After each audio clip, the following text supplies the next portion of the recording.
meus queridos, começando mais um episódio do Arocast e hoje vamos trazer um tema que está em alta esse mês aqui, é o mês do halving do Bitcoin. Então nós vamos falar um pouco mais sobre a evolução, não só o que aconteceu, mas o que pode acontecer em toda a rede do Bitcoin.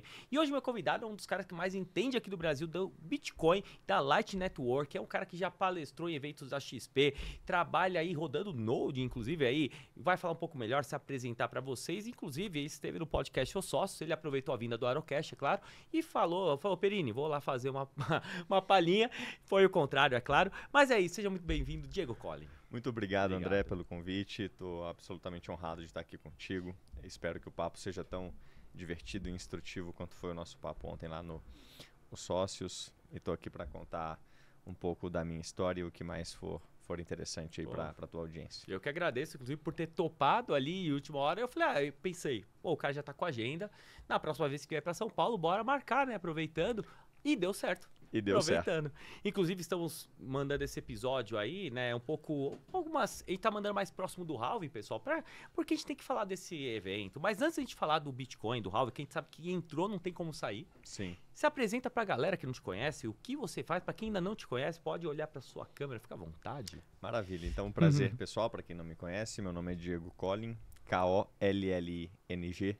Eu digo isso porque nas minhas redes são todas escritas da mesma forma, Twitter, Instagram, YouTube. E eu comecei a navegar pelo mercado financeiro depois que nós vendemos a nossa empresa. Nós tínhamos uma transportadora de carga rodoviária, seca, fracionada, para quem entende alguma coisa. E nós vendemos em 2020 para uma rede de e-commerce. E aí, naquele momento, todo mundo em casa, parado, olha, o que eu vou fazer da minha vida, né? Tenho 30 anos, 31 anos, e tá tudo fechado, e o que eu vou fazer? Então, eu já queria ir para o mercado financeiro há um tempo. Eu já investia, já cuidava do patrimônio meu e um pouco da minha família. Eu vou para o mercado financeiro, vou começar a tirar certificações. Aí tirei a CPA, não sei o quê, li toda a literatura possível e imaginável. Li os livros do Ray Dalio, do Philip Fisher, Bíblias do aí. Lynch, do Greenblatt, tudo, né? E em algum momento eu falei, tá bom, eu vou estudar sobre o Bitcoin. O que é o Bitcoin, né? Por que ele nasceu? Porque eu não queria me tornar eventualmente um agente autônomo, um consultor que não soubesse nada sobre o tema. E ao estudar sobre o Bitcoin, nas palavras do Ulrich, eu fui mordido pelo Bitcoin Bug, né? E não consegui mais parar de pensar nisso. Então, em uma determinada consultoria onde eu entrei nesse tempo, muito parecido com um agente autônomo, né? Eles tinham sido um agente autônomo da XP. Eu logo vi que ali não era um terreno frutífero pro assunto Bitcoin florescer. Falei, bom, vou ter que procurar o meu caminho. Porque eu não consigo mais orientar a construção de um portfólio hoje sem Bitcoin. Para mim não parece até irresponsável, né, em retrospectiva. E aí eu falei, olha, vamos fazer uso do marketing digital, dominar a internet, ver como é que a internet funciona, como é que é essa dinâmica, como é que você alcança uma série de pessoas falando sobre esse assunto, porque eu acho que não tem mais nada muito mais importante para ser falado do que isso, que é dinheiro. Nada é mais viral do que dinheiro.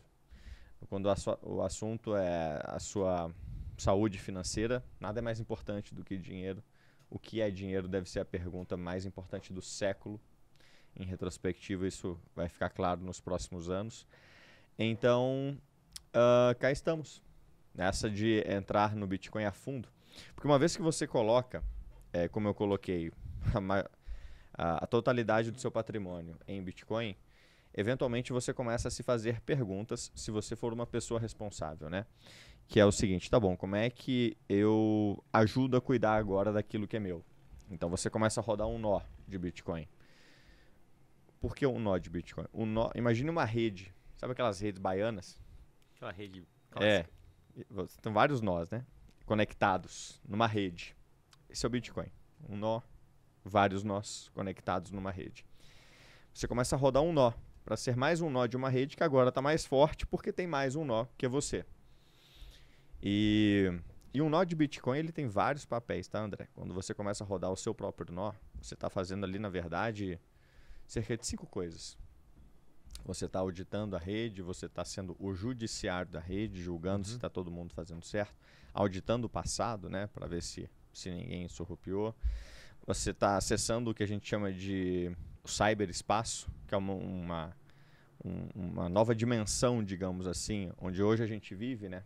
Pensa que a internet é uma nação. A internet vai fazer para os Estados Unidos o que os Estados Unidos fizeram com a Inglaterra, não é isso?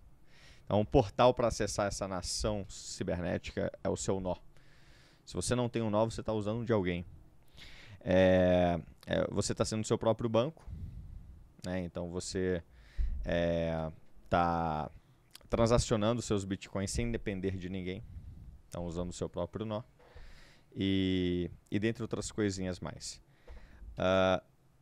E quando você põe o seu patrimônio todo em Bitcoin, além de rodar um nó, você começa a querer saber, tá bom, qual que é o futuro disso? Né? Para onde que isso vai? Deixa eu ver. E nisso eu comecei a estudar a Lightning, né? Tá bom, como é que eu vou usar os meus Bitcoins no futuro? Como é que isso aqui vira meio de troca, né? Começa a caminhar na jornada do dinheiro, né? De colecionável para reserva de valor, para meio de troca, para unidade de conta. E só uma coisa, foi que ano essa entrada aí no investimento? Você entrou em cripto de fato? Você começou a estudar, mas qual foi o ano que de fato você começou a entrar e comprar Bitcoin? 2021. 21. Foi legal, porque foi o mesmo ano que eu entrei. Eu não tinha entrado no pico, eu tinha entrado sem saber do Bitcoin, na verdade, e um pouco diferente. Talvez muito da maioria da galera que está acompanhando a gente aqui. Eu entrei no mercado, na verdade, eu já queria investir. Eu tive uma trajetória parecida. Minha família tem ainda transportadora, inclusive, então Legal. eles têm, já trabalhei lá. Mas eu estava como CLT, eu já tinha uma jornada de mais de 13 anos aí como CLT. E mesmo bem, teoricamente assim, vamos falar bem com promoção, evoluindo no cargo, eu decidi em 2021, em janeiro, largar para empreender. A ideia era empreender, eu investia no mercado tradicional. E eu já queria ir para cripto, que um amigo meu estava investindo e falou, cara, tá interessante isso daqui, eu não entendo muito bem, mas tá interessante. Aí eu comecei, criei uma conta numa corretora, foi todo aquele negócio, para mim Fiat era carro, e Fiat são as moedas fiduciárias. Sim. Então assim, as nomenclaturas novas, tudo aquilo lá que a gente... Sim. Será que essa corretora é confiável? Era a FTX. Pessoal, graças a Deus eu não tinha nada na hora que deu problema, mas foi ali o começo, e eu comecei comprando altcoin, nem sabia direito do Bitcoin, só que eu vi meu dinheiro dobrando, porque eu estava naquela alt season, era fevereiro de 21. Sim. E eu vim em março, que eu saí efetivamente do trabalho, fiz aquela transição, eu vi o meu dinheiro dobrando. Eu falei, meu Deus, peraí, tem algo aqui que eu nunca vi no mercado tradicional, vou dar uma atenção. Sim. Aí quando eu comecei a estudar, de fato, né, estudando análise gráfica, entendendo ao mesmo tempo análise gráfica para ter um fundamento ali, que eu não tinha, e ao mesmo tempo estudando o fundamento do Bitcoin. Bitcoin Ethereum, o que é a blockchain, com o Persigo e com o Tasso Lago. 2 dos meus principais mentores ali no começo da jornada. Trabalhei com o Tasso, hoje sou professor lá na turma do Persigo para DeFi. Então, assim, foi uma jornada que eu comecei a entrar, larguei mão do que eu queria fazer para empreender, que era a ideia, e empreendi no mercado cripto. Então, ao longo do ano, eu fui entrando, fui me especializando em algumas áreas. DeFi é onde eu acabo falando mais no dia a dia, apesar da gente ter que conhecer, gosto de análise gráfica, mas o DeFi é onde está o meu amor, por isso que a gente vai falar um pouco dessa evolução da rede do Bitcoin. Vamos sim. Mas foi assim, essa jornada. 21 também vindo aí transportadora, mercado de trabalho, e a gente vê que uma vez que você entra, é um caminho sem volta. É um caminho sem volta. E aí você tinha comentado sobre a Lightning, né? Que você estava começando. E até legal para explicar antes pra galera que não sabe, o que é a Lightning Network, pra galera que não sabe o que é. Bom, então eu comecei a poupar em Bitcoin e sacar os meus Bitcoins e em seguida me perguntei, tá bom, como é que eu vou usar esses Bitcoins no futuro, né? E eventualmente eu tropecei num post de uma analista da ARK, uma gestora americana, se não me falha a memória. E ela dizia o seguinte, olha, uma coisa que é revolucionária que está acontecendo sobre o Bitcoin é que o Bitcoin já tem uma risk-free rate, né? Uma taxa livre de risco, ou assim entre aspas, né? Ou seja, o Bitcoin já tem yield. A gente que estava olhando para a camada errada. E eu dizia, mas como assim? Né? Bom, por fim, o livre de risco é um vício muito ruim que a gente herda do TradeFi. Não existe nada livre de risco. Mas existe sim um yield de referência de mercado nascendo na Lightning. Bom, como assim? Como é que isso nasce? Da onde que vem o yield? Porque em corretoras como a FTX, nós sabemos que às vezes o yield são os otários, né? São as pessoas. Você empresta. O que eles chamam de staking em corretora centralizada nada mais que é o empréstimo de dinheiro para eles.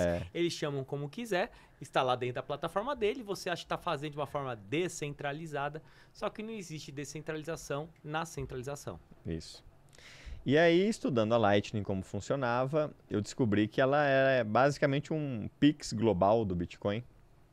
Uma forma de você movimentar os seus Bitcoins de forma mais rápida, mais barata e mais privada. E a forma como isso acontecia era de uma forma peer-to-peer. Ou seja, você, na blockchain do Bitcoin, você não transaciona de forma exatamente peer-to-peer. Porque você faz o débito na sua conta, o crédito na tua, e a gente precisa da tripla entrada, da terceira entrada, que é a prova de trabalho do minerador. Qualquer blockchain é assim, basicamente. Na Lightning, ocorre uma outra situação, onde eu faço o débito na minha conta, o crédito na tua, pronto, e acabou. É o mais próximo do que realmente o Satoshi escreveu no white paper, o peer-to-peer de fato. Exatamente. Então eu digo que a materialização do peer-to-peer cash system é essa construção em canais. É como se ele tivesse feito nascer o ouro digital na camada base, onde a gente agora, e um banco central descentralizado, onde a gente agora tem contas correntes que a gente usa para transações no dia a dia. Então a Lightning é uma espécie de conta corrente no padrão Bitcoin, quando o seu endereço on-chain lá normal, com o qual você está acostumado, do qual você guarda as 12 palavras, é como se fosse a sua conta poupança. Aquela sua conta para o futuro, aquela sua conta de poupança de longo prazo. E a Lightning é a conta corrente, com o benefício de que se você for grande o suficiente, tiver aí pelo menos um Bitcoin, por exemplo, para colocar na Lightning em específico, você pode fazê-lo render um pouquinho. Pouquinha coisa, é bem verdade, mas é uma curva de juros nascente e que você acessa sem perder as chaves dos seus Bitcoins, mesmo na Lightning. Então a Lightning ela obedece ao ethos bitcoinheiro, onde você roda o seu nó, você mantém as suas chaves, mas pode usar os seus Bitcoins na velocidade da internet. Ou seja, de forma muito mais rápida, barata e privada, de novo, mas sem desobedecer ao que é muito importante para o bitcoinheiro. Mas aos poucos você vê que a Lightning, assim como o Bitcoin, é muito mais do que aparenta numa primeira vista. Então o Bitcoin ele se parece um ouro digital. Em seguida você vai ver que é muito mais do que isso, e a gente vai falar sobre isso. A Lightning, a princípio, parece a conta corrente do Bitcoin. Mas em seguida você vê que é muito mais do que isso. Só para dar um exemplo e não deixar o pessoal pensando, mas como assim muito mais do que isso? A Lightning, eu digo que ela tem 4 subgrupos. Cada um deles daria um podcast. Conta corrente do Bitcoin é uma delas. Né? Então, transacionar de fato, microtransações, inclusive. A Lightning subdivide o Bitcoin mais 1000 vezes. Né? Então, pegam o Satoshi e subdivide em milisatoshis. O que torna o Bitcoin praticamente infinitamente subdivisível. Assim. Isso é bom. Ela é o mercado de capitais nativo do Bitcoin. Então é um lugar onde a oferta de capitais e a demanda por capitais se encontram e fazem nascer um preço, que é a taxa básica de juros. Quem tem Bitcoin poupado oferece para quem precisa transacionar em Bitcoin pela Lightning. Então, PS, assim como uma corretora descentralizada, você coloca liquidez, só que é com uma única moeda, que é o Bitcoin. Exatamente.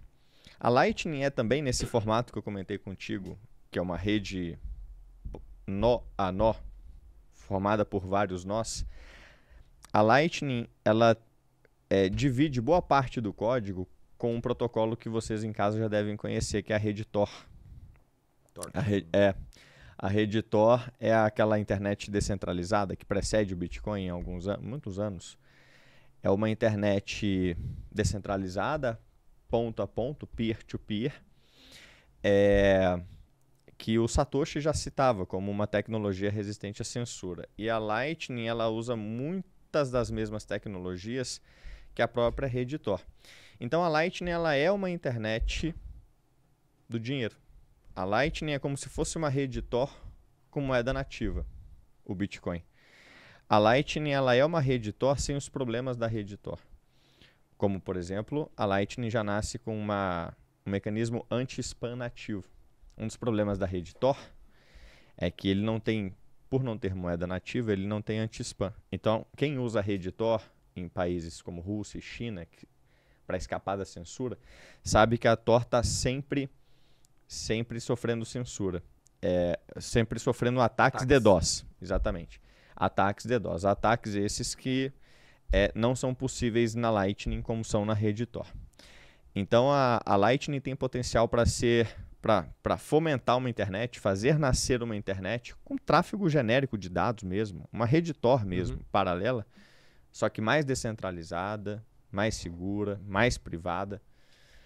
Porque, diferente da rede Tor, onde você não ganha nada por rodar um nó da rede Tor, curiosamente eu rodo também, na Lightning você ganha alguma coisa por rotear pagamentos. E futuramente você vai poder ganhar para rotear dados também.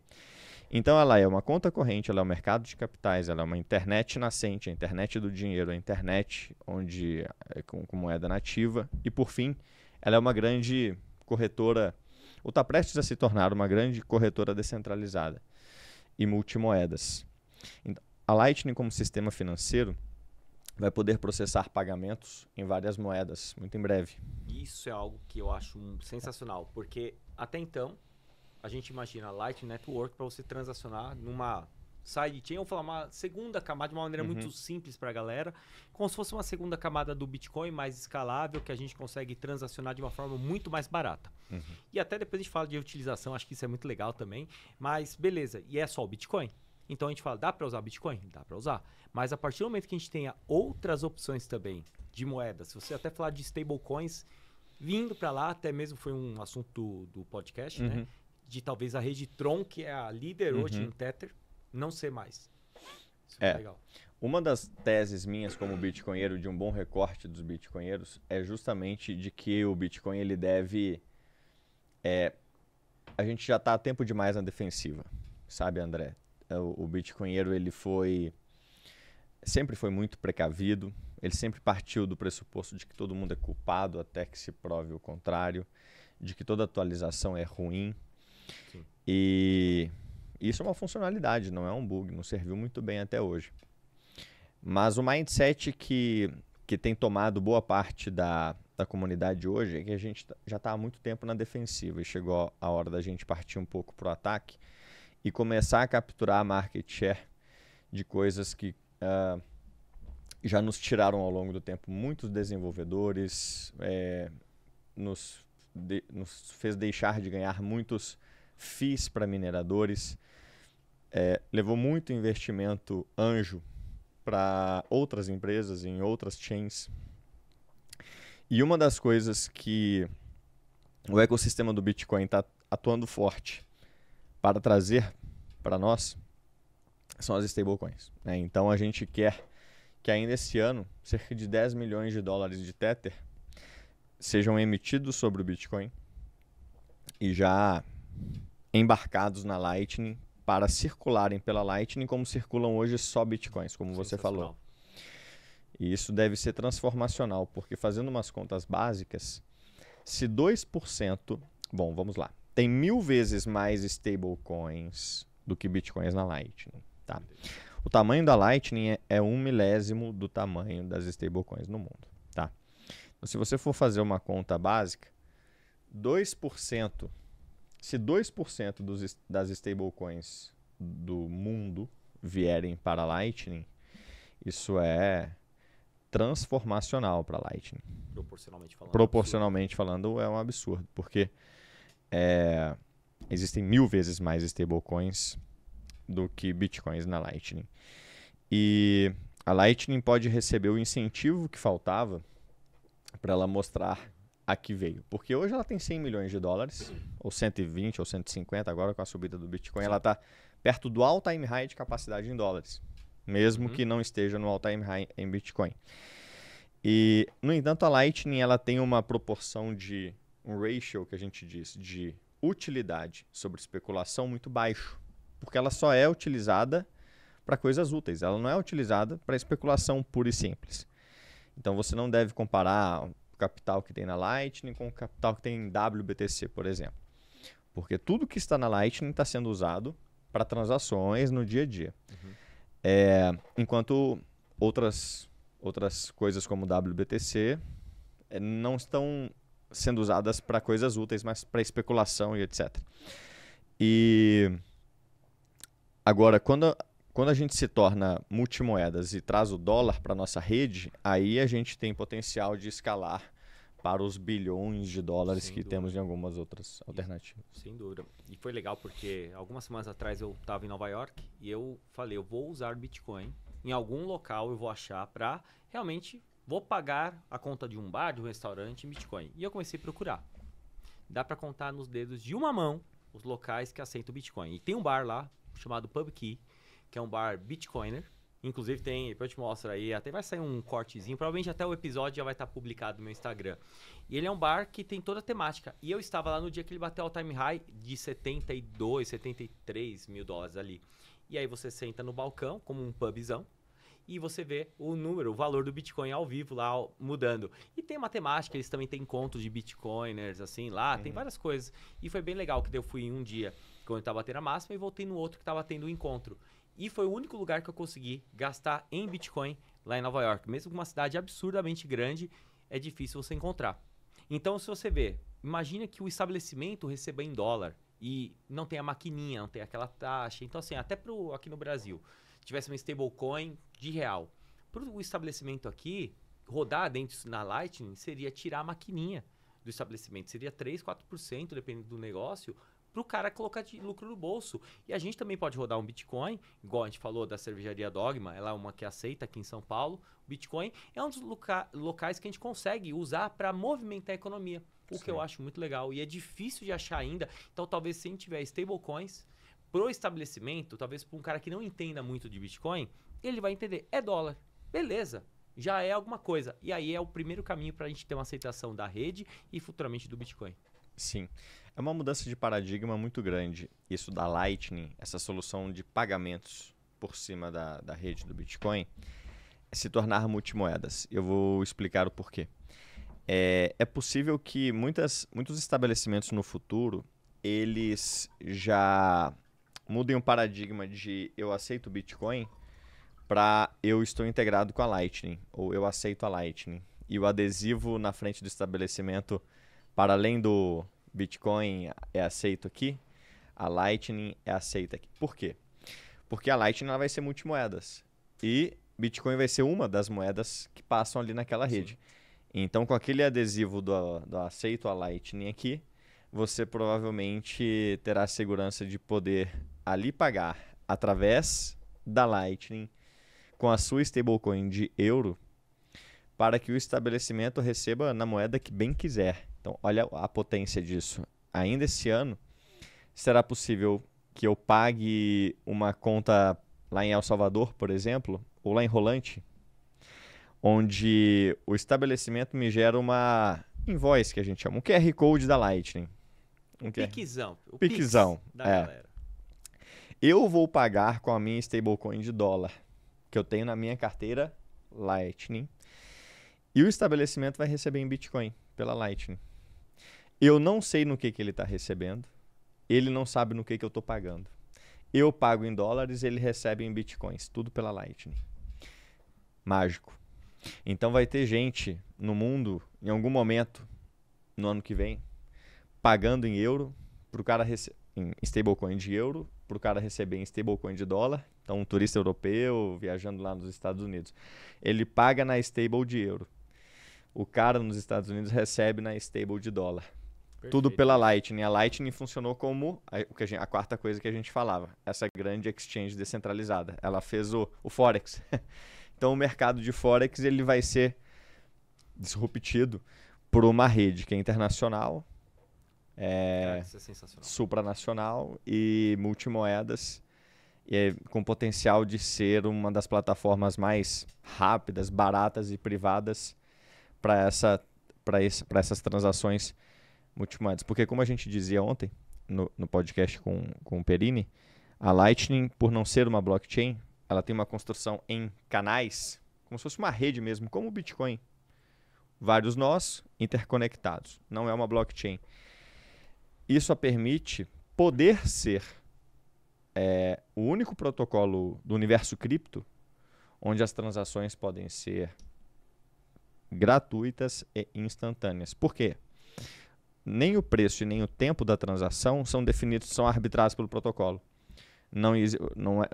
Toda blockchain, por definição, precisa de algum tempo de bloco. Pode ser 1 segundo, 2 segundos, meio segundo. Na Lightning não tem isso. Se eu e você estivermos perto e a nossa internet for rápida, é a nossa internet e o nosso computador que definem o quão rápido pode ser, não é o protocolo. Então, é bem legal o que vai acontecer. Nossa, muito legal. E até eu penso também para população em geral que vai viajar. Cara, você poder comprar o dólar sem ter que pagar o IOF numa agência de câmbio que paga o dólar turismo. Nem é o comercial. Turismo, mais isso aqui, então fica um absurdo as taxas. Hoje a gente consegue ter o Banco Internacional para ter um cartão lá e você consegue ter uma taxa mais próxima. Mas assim, você não consegue de fato, você perde muito valor. Então hoje, até mesmo para uma coisa simples, que é uma viagem de turismo, que a gente faz para qualquer lugar do mundo, você pode usar o Bitcoin, eu usei para isso. Para falar, vai ser uma opção para quando eu for viajar, ter estabelecimento naquele local. E eu consigo comprar Bitcoin na hora. E até tem um ponto bem legal de a gente comentar. Muita gente deixa de gastar Bitcoin porque não quer usar Bitcoin, quer guardar. E é o ponto que, se você tem uma carteira, digamos que eu vou sair hoje, eu ia pagar com R$1, ia pagar no débito, no crédito, não importa. Aí o que acontece? Pra vocês entenderem que eu posso comprar Bitcoin, vou falar que vou comprar R$500 de Bitcoin, deixo lá na carteira. Eu gasto meus R$500 e recompro. Vamos falar que eu deixo uma quantidade de satoshi ali na carteira. Eu gastei, vou falar, deu R$200 a conta. Eu gasto 200, recompro e abasteço. Então, não é não usar, pessoal. Não é que você vai pegar seu Bitcoin de hold. Não, você usa e recompra. É uma forma de você estimular a economia dentro aí de usar uma moeda como Bitcoin. E eu falo sempre, se um cara em 2010 falou, vou comprar 2 pizzas, pagando milhares, 10 mil Bitcoins. E em 2010, hoje eu uso Bitcoin, sou defensor, a gente está em 2014. Por que eu não vou usar Bitcoin, mesmo que de vez em quando? Se eu não estimulo a economia, por que alguém vai usar Bitcoin? Por que eu vou ter se ninguém quer? Então, quanto mais gente usar, melhor vai ser não só para a gente que é holder, que é investidor, mas para usar mesmo como uma moeda no Brasil e no mundo. Sim. Nós conversamos sobre isso ontem também e quem é defensor dessa tese diz que pode ser tarde, né? Na hora em que tivermos que usar o Bitcoin como meio de troca, talvez já não tenhamos tempo para ensinar as pessoas sobre como aceitar Bitcoin no próprio comércio, como integrar o recebimento do Bitcoin com os sistemas da empresa, como declarar ou não isso, como fazer disso um método lícito ou não de acumular Bitcoins. E localidades que têm trabalhado em aceitar o Bitcoin como rolante o têm feito de forma muito responsável, ensinando toda uma cidade sobre todas essas nuances. De qual software o lojista deve usar para aceitar o Bitcoin.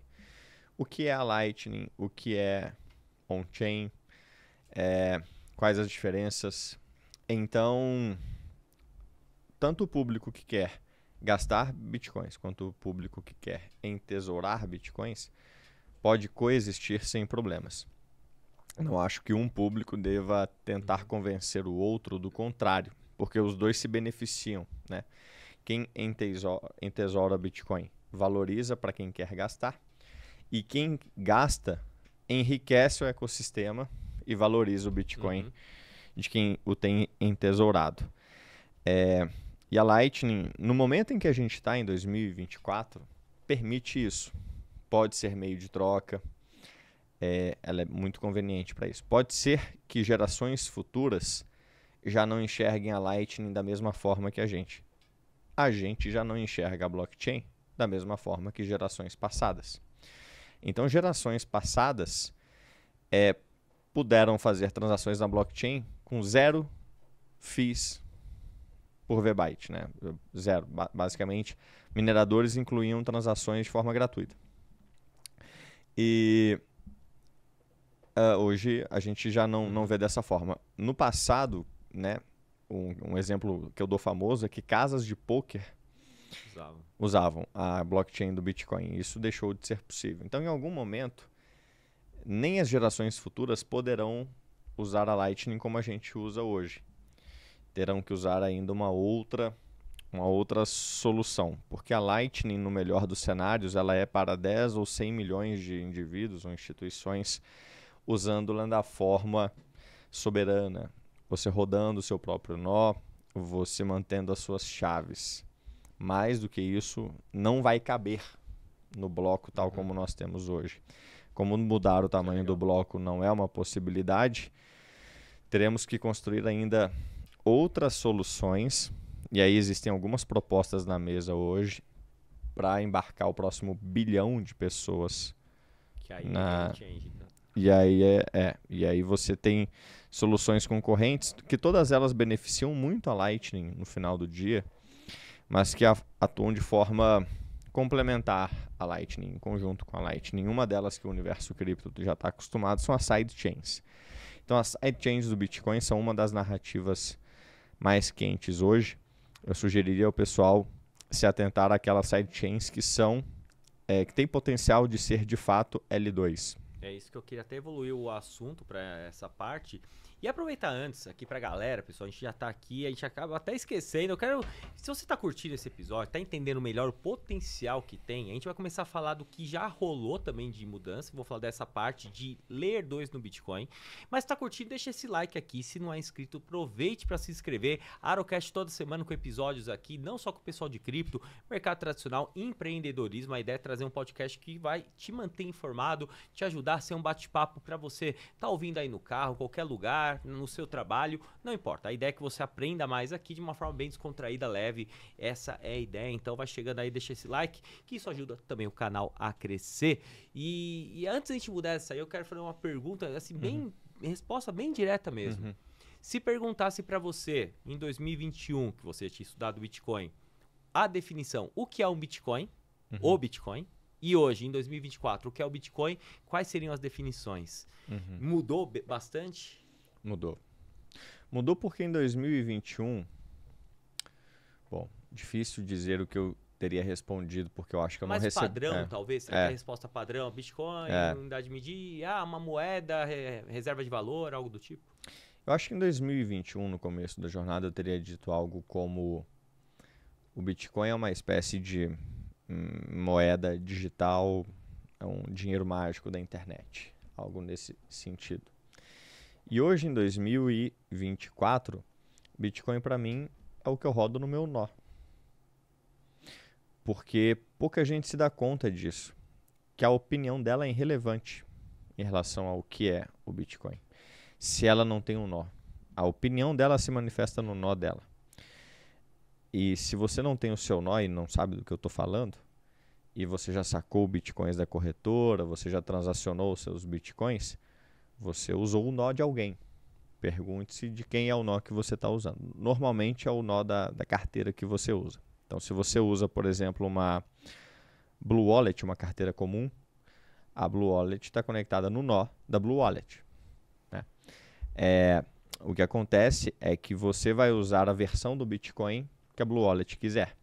Então, digamos que daqui a pouco a comunidade do Bitcoin entra na mesma espiral que entrou em 2017 e surge uma guerra civil e propostas diferentes compitam entre si de forma a acabar gerando um fork, a rede se bifurca. Né? Não importa a sua opinião, importa o nó que você está usando. Porque o nó que você está usando, em última instância, é quem escolhe o software ao qual você se submete. Então, Se você, em 2017, por exemplo, estivesse usando lá uma wallet de Bitcoin para guardar os seus Bitcoins e sacar os Bitcoins da corretora e tudo mais, e essa wallet eventualmente fosse do time do Bcash, daqui a pouco você estaria atuando no Bcash, achando que estava no Bitcoin, porque Você ia mudar sem saber. você ia mudar sem saber. Então, quando você teria Bitcoins e Bcashs, mas como a sua wallet ela foi para o lado do Bcash, você passaria a transacionar Bcash. É isso. E é isso, porque você não teve voz nenhuma. Quando você tem um nó, é você que determina a qual chain você está atrelado. E você vai estar sempre atrelado àquela a qual você se submeteu em primeiro lugar. Aquela com um bloco pequeno, aquele Bitcoin que nós conhecemos. E você vai ter todos os incentivos do mundo para estar sempre em consenso, de forma a estar sempre na cadeia mais valiosa, né, que o mercado chama de Bitcoin.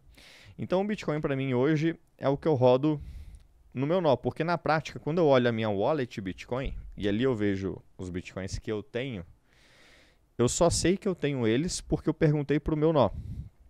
Então é o meu nó que está dizendo, esses Bitcoins são seus mesmos. E quando você faz isso e olha para os seus Bitcoins aí agora, pergunte para quem ele está perguntando isso. E aí eu te pergunto, você confia em quem está te dizendo isso? Porque quem te respondeu que você tem um Bitcoin é o node da wallet. Uhum. Então, para mim, Bitcoin é aquilo que eu tenho lá em casa. Então, eu tenho a blockchain do Bitcoin do lado do meu computador. São 560 gigas hoje. Para 630 gigas no total. Uhum. E aí, os meus Bitcoins estão ali. Então, aquilo ali para mim são os meus Bitcoins. Eu sei que existem cópias no mundo inteiro daquela blockchain, mas para mim, os meus Bitcoins hoje é aquilo ali. Ótimo. E você falou de nó, do que é o que roda no seu nó. E se fosse, até para alguém aqui, ficou interessado em ter um nó de Bitcoin depois dessa resposta. O que alguém precisa para ter um nó de Bitcoin na sua própria casa? Até de equipamento, seria algo como a mineração atual ou algo muito mais simplificado que um computador conseguiria? Muito mais simplificado, André. Inclusive, um dos benefícios do Bitcoin é que ele permite que você rode um full node sem o mesmo nó que uma pool de mineração roda, você vai rodar na sua casa. Esse é um privilégio, um privilégio mesmo, que só o Bitcoin oferece. Você não vai jogar numa segunda divisão. Você não vai ter um nó talhado, manco. Você vai ter um full node com os mesmos privilégios, que é igual perante a rede, que não sabe fazer a distinção do que é um nó de uma pool de mineração ou o que é o nozinho lá na sua casa. Qual que é a diferença de quem minera e fica tentando ali produzir blocos de Bitcoin para quem faz o que eu faço, que é só ter a blockchain do Bitcoin e ficar validando transações e blocos? Pensa o Bitcoin, André, como uma espécie de grande instituição que tem 3 poderes. E assim como os 3 poderes da sociedade, eles se autorregulam e impedem que qualquer um dos 3 poderes faça o takeover hostil, né? Então, os mineradores, eles são o executivo da rede. Né? Eles executam o código, eles protegem a nossa rede, assim como o nosso exército, né? Assim como o nosso executivo. Eu digo que o orçamento dos mineradores é o orçamento do nosso Pentágono. O legislativo são os developers. São os caras que escrevem código. E a gente estava conversando antes do podcast começar que existem até seções do legislativo bitcoinheiro, que são os bitdevs no mundo inteiro. Legal. E você tem o poder judiciário, que julga o executivo na execução do legislativo. Os mineradores de fato. Exato. Ali. Então, os nós que você pode rodar em casa, e eu já vou explicar como, de forma barata e simples, eles mantêm os mineradores na linha. Em 2017, os nós, meu e teu, de casa, botaram os mineradores de joelhos. Os poderosos mineradores, que eles tinham capital aberto, já eram enormes. Eles queriam passar uma mudança no Bitcoin. Nós falamos, não.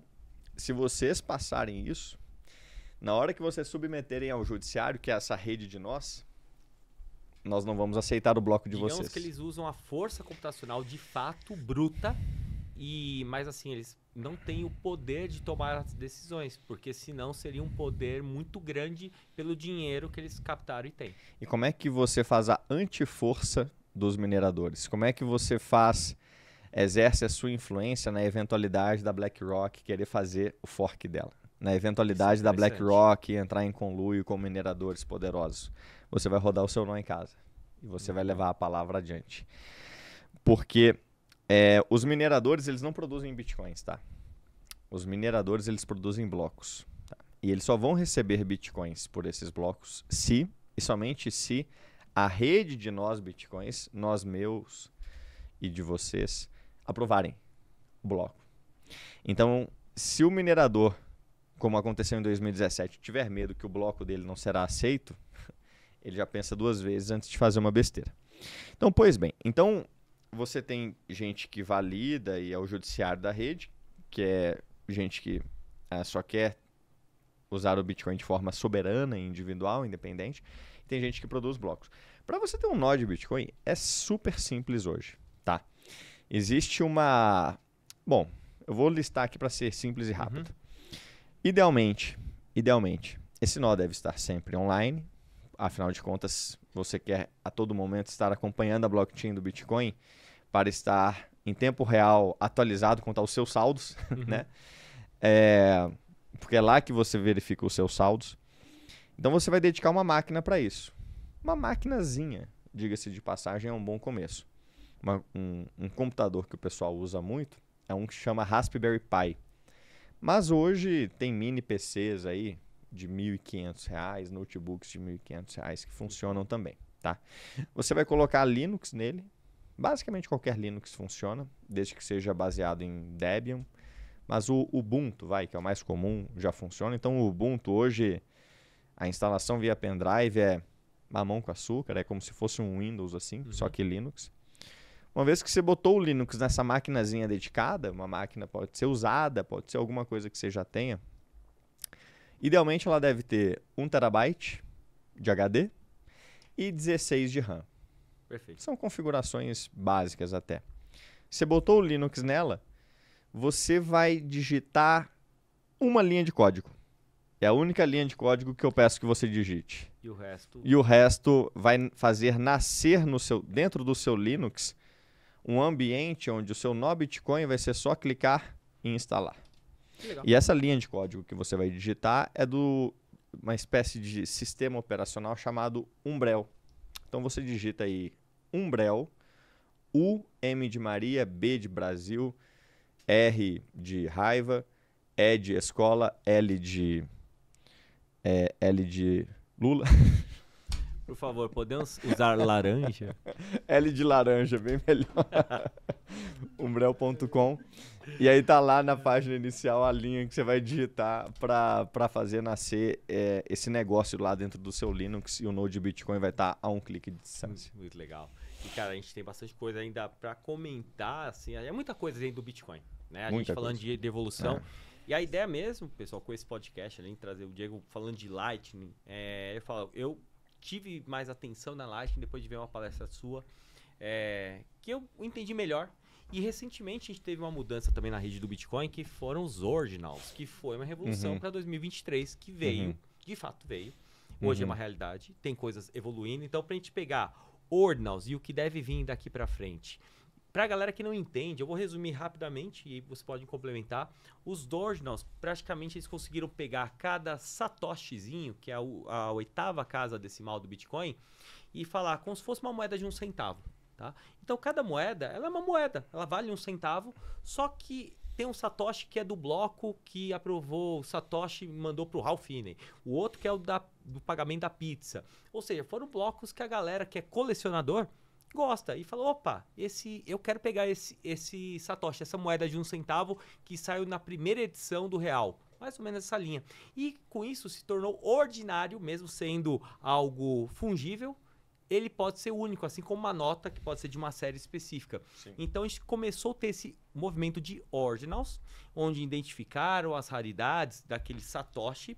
Então cada satoshi se tornou único, mesmo valendo a mesma coisa. E alguns são negociáveis para os colecionadores, vamos assim chamar. E a partir daí, começaram a escrever dentro do próprio satoshi até 4 megabytes, né? Que você consegue escrever. Então você pode mandar uma mensagem, uma receita de bolo, qualquer coisa que você quiser dentro. E vai tornar aquele satoshi, além de único, é como se fosse uma moeda com um grafitezinho, com um desenho lá. Então a gente tem esse movimento que ocorreu. Eu demorei para entender isso daqui. E eu vi recentemente uma palestra que mudou totalmente a minha visão. E a gente consegue ter, de certa forma, uma NFT dentro de um satoshi desse que caiba nessa inscrição, que aí vem o inscription, que vai no satoshi, né? Então seria mais ou menos isso. O Ordinals, esse movimento de tornar o satoshi único, e a inscription, que também foi um movimento que a gente viu em várias redes, fazendo inscrições dentro de um satoshi. André, pense nos bitcoins. Na verdade, tudo que nós temos são UTXOs, tá? Se você nunca ouviu falar desse termo, vale a pena dar uma googlada, porque os bitcoins são UTXOs. UTXOs são bitcoins, né? Tudo que há são UTXOs. E pense que... imagine que os UTXOs, que são os bitcoins, são como se fossem barras de ouro, que agora podem ser numeradas.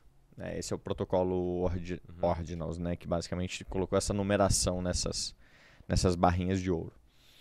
E agora, com os inscriptions, a gente pode pegar essas barras de ouro e modelá-las como quiser. Fazer delas um vaso, um quadro, uma corrente, qualquer coisa. Então, a questão dos artefatos digitais agora sobre o Bitcoin o aproxima do ouro, mais do que as pessoas imaginam, assim, porque o ouro começou como colecionável. Todo o dinheiro começou como colecionável. O Bitcoin começou como colecionável, lá em 2009, como um colecionável cypherpunk. E agora, de novo, o Bitcoin, ele começa a jornada da adoção como dinheiro para uma turma de criptonativos, muitos deles degenerados, que agora fazem do Bitcoin colecionável de novo através dos NFTs. E aí o cara chega pelos NFTs, começa a rodar um nó, porque ele tem que rodar um nó para fazer NFTs, e aí ele acaba vindo para o ecossistema bitcoinheiro, o Bitcoin eventualmente se torna o dinheiro dele.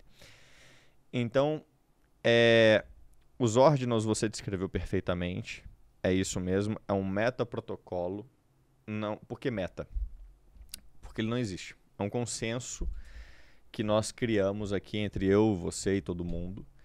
Todo mundo concorda com aquilo. E aí nós escrevemos códigos com base naquilo. Mas aquele código, ele só lê a blockchain. A blockchain não foi mudada. Não teve nenhuma alteração no código da blockchain do Bitcoin, no meu nó, nada. Mas a forma como eu interpreto aquilo, cabe a nós consensuar como vai ser. Então os ordinals são uma forma de enumerar, dar nome a cada um dos satoshis. Então isso é como se tivéssemos as barrinhas de ouro e colocássemos agora número de série. E as inscrições são a manifestação desses artefatos com esse ouro. O paralelo é tão bom que você vai ver como que o Bitcoin se diferencia de outras criptos também, quando o assunto são as NFTs. Porque as inscrições ou os artefatos digitais no Bitcoin, eles são como artefatos digitais na vida real. Em que sentido? Digamos que eu tenho um vaso de ouro aqui na minha frente. Tá? Eu comprei o vaso por 10 mil reais. Tá? O vaso tem 2 mil reais de ouro. 8 mil reais é a obra. Perfeito.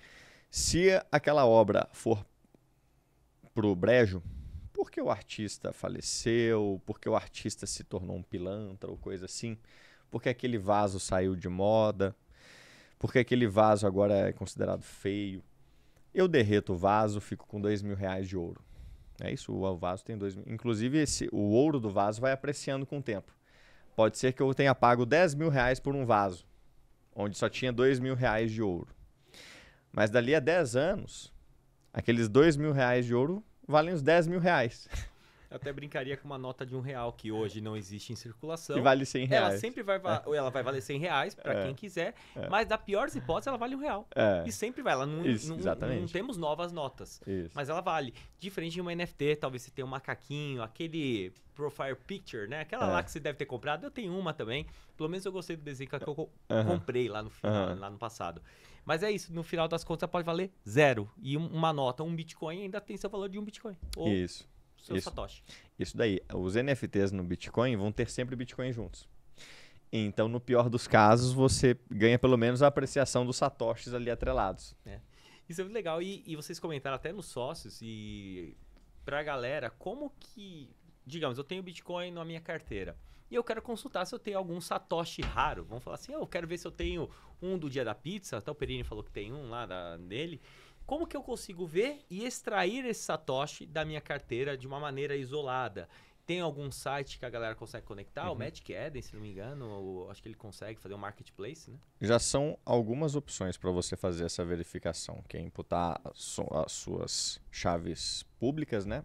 Aquelas, ou seus endereços, melhor dizendo, que são derivados das chaves públicas. Os endereços são aquilo que você usa para receber bitcoins.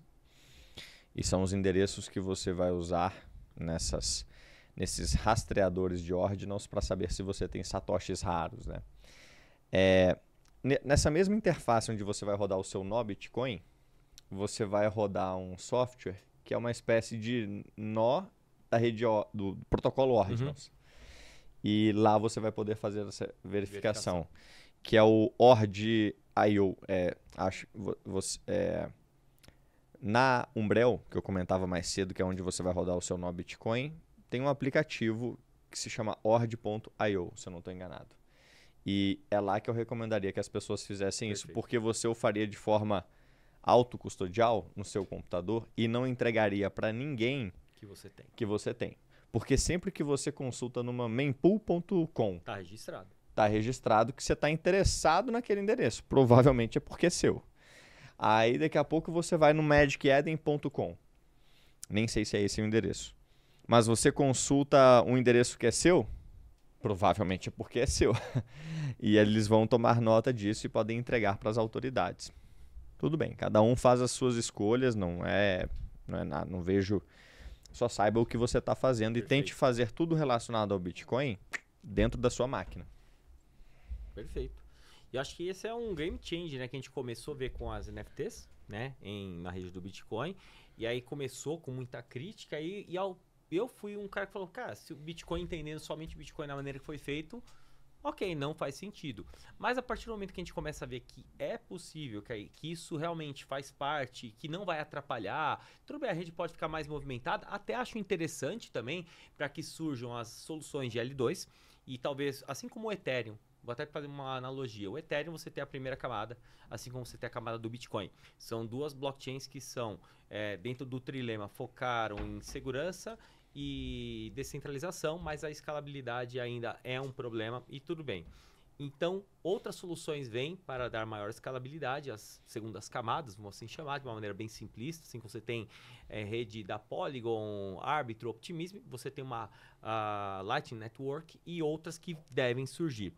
E agora a gente está vendo essa mudança, e inclusive para algumas atualizações. Acho que até um protocolo da Strax que roda ali, deve ter uma atualização para, acho que ocorrer, se não me engano, agora que é a Nakamoto, que pode permitir uma criação de fato das segundas camadas no Bitcoin, mais próximo do que a gente já existe em outras redes.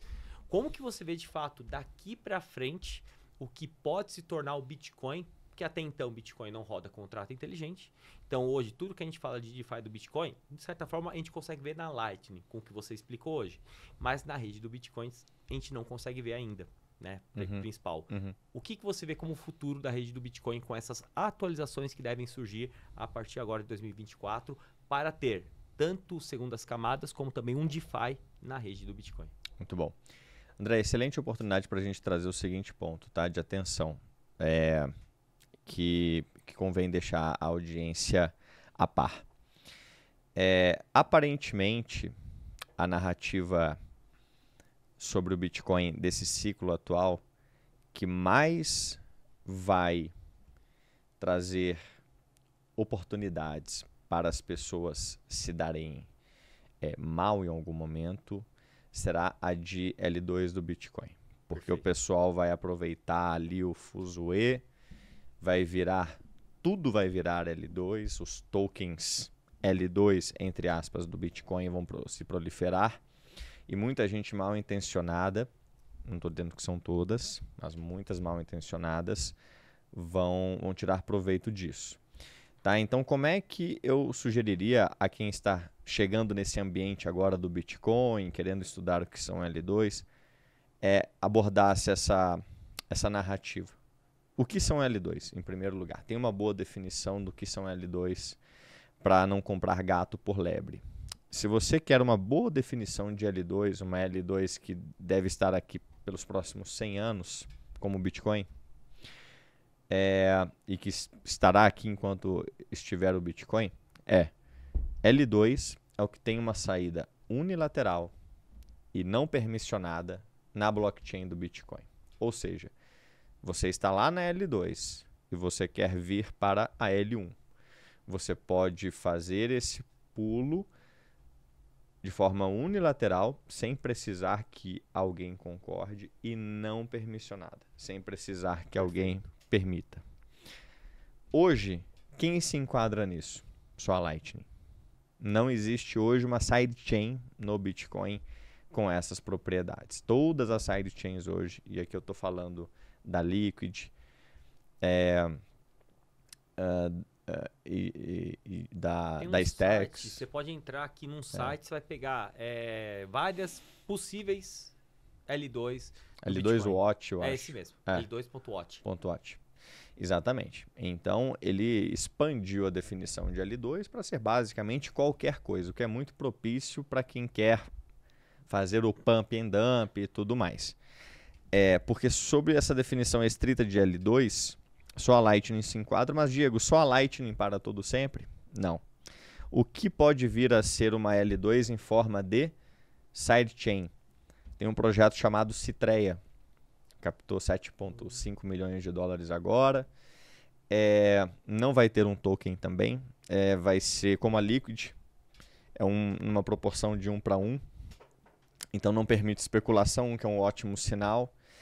E a Citreia ela vai te permitir fazer essa saída unilateral e não permissionada lá da sidechain para a blockchain do Bitcoin.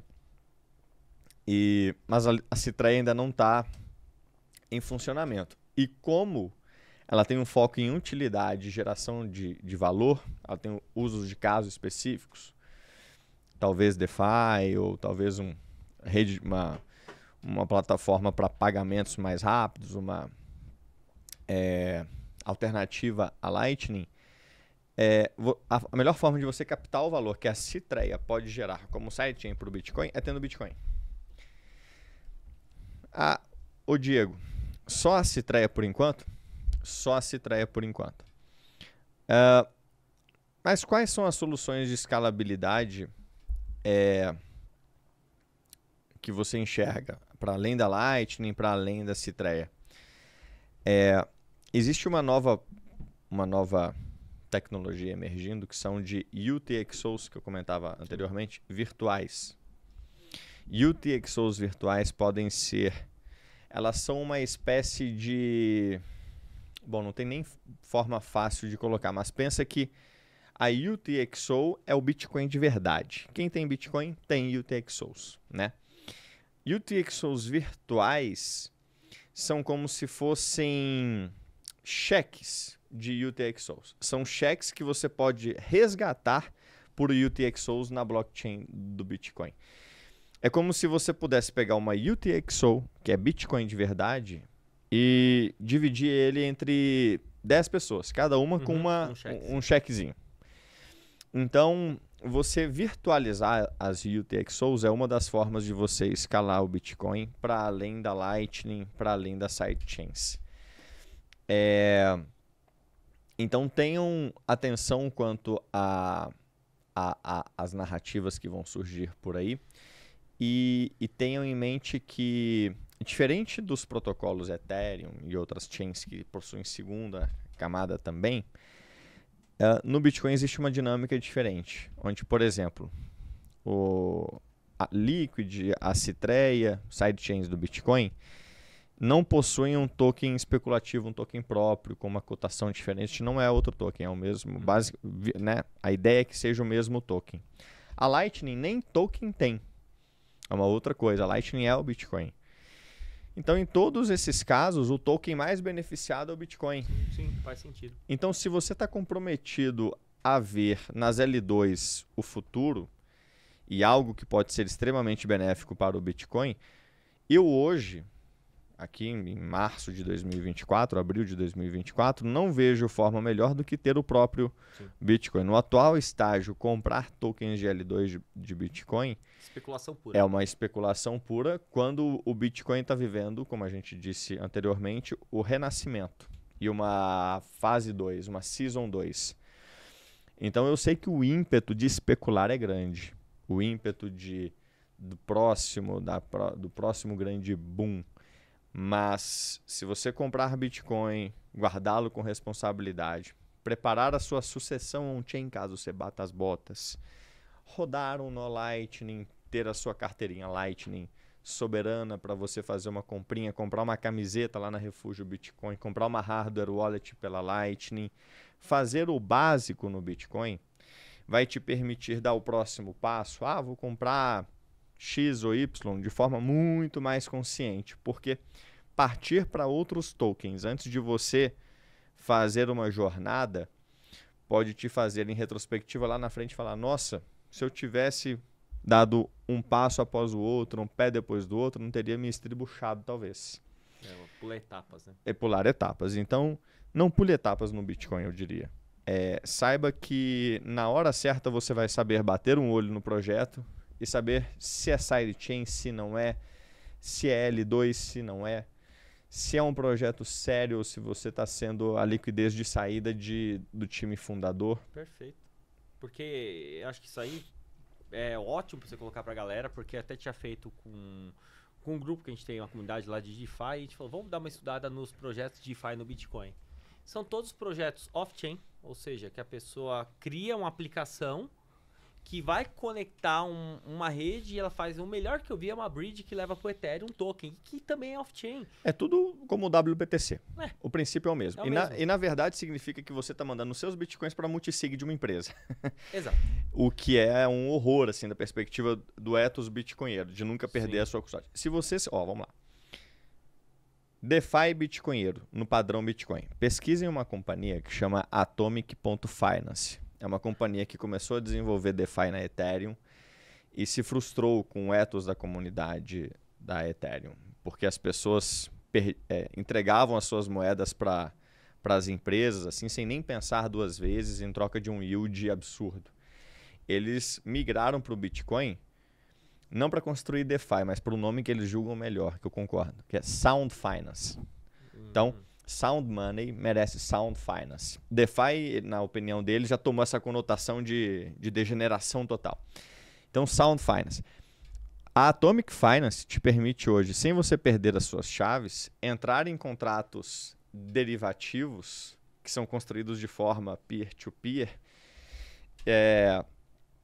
e fazer o seu Bitcoin render com uma estratégia que é muito comum e muito manjada do mundo inteiro, que é a venda de calls cobertas. Vender calls cobertas é o seguinte, você fica vendendo ticketzinhos para quem quer comprar calls e alavancar. Você fica vendendo para esses caras e seus bitcoins ficam rendendo. Vende as pás. O legal da Atomic Finance é que você sempre ganha. Ou você ganha em dólar ou você ganha em Bitcoin. Você nunca fica pior nos dois. Você sempre fica melhor em um dos dois, talvez até melhor nos dois. Então, na Atomic Finance, você já faz derivativos nativos no padrão Bitcoin sem perder as chaves. Eles usam uma tecnologia chamada DLC. É do mesmo pai da Lightning. É bem legal. Outra companhia, Get-1. G-E-T de tatu, 10-10-1. Ela faz basicamente o mesmo, mas te dá mais opções para você montar as suas opções de calls ou de puts, mas usando DLCs também.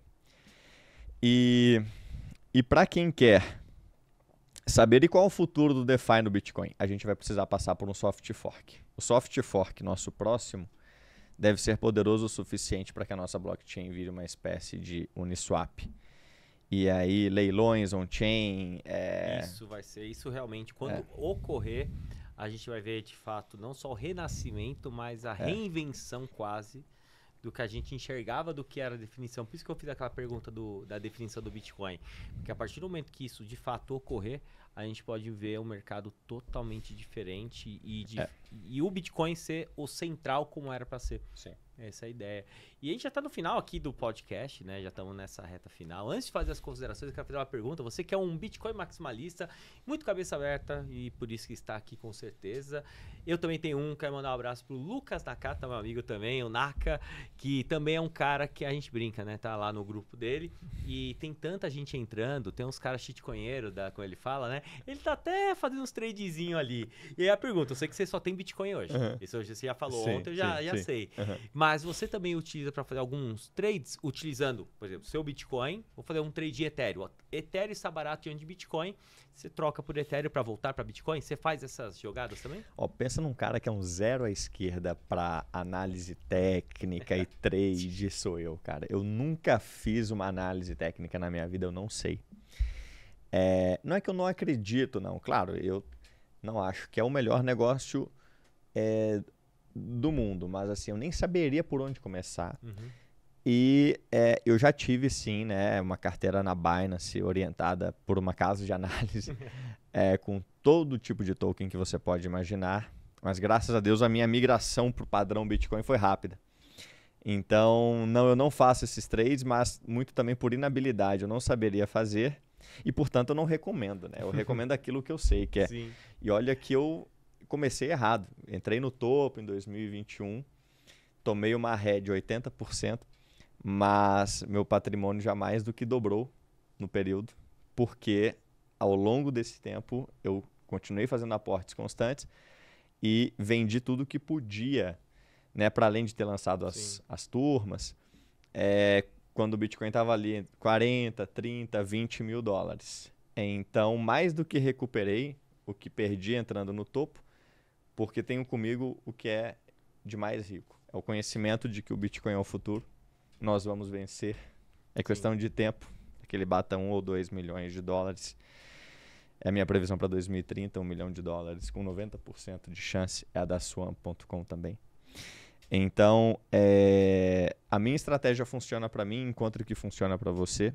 Estude Bitcoin e compre-o na medida que achar necessário. Perfeito. E eu vou também fechar. Quero agradecer a presença aqui. Obrigado. Por ter topado assim em cima da hora, por trazer esse conhecimento. E eu vou fechar aqui, pessoal, com vocês. Primeiro, se curtiu, deixa aquele like, se inscreve aqui no canal. É uma forma da gente fazer essa educação no mercado cripto, chegar em cada vez mais pessoas em formato de podcast. Pode ser mais tranquilo. Às vezes tem coisas mais técnicas, mas é o seguinte, se você entendeu com esse episódio, talvez essa frase final aqui dele, do Bitcoin, do potencial que tem, das mudanças. O Bitcoin foi criado para ser aquela moedinha, tudo mais foi criando.